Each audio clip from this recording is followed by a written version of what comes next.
So this is really a typical situation where we're pitching light jigs.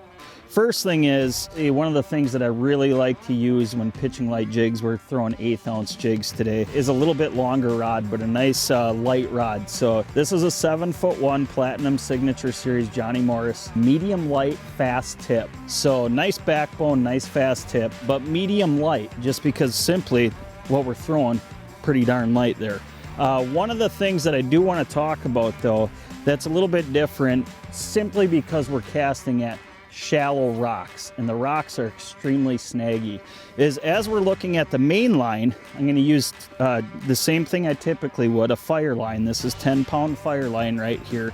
But when it comes to the leader, and this is the important thing, what I'm doing is upsizing the leader. So this is actually 15-pound. Corey's actually using 20-pound fluorocarbon in the leader, 100% fluorocarbon, just simply so when you get snagged, you can get some of the jigs back.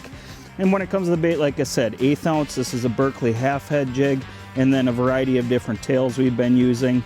Whites seem to have really been real successful for us.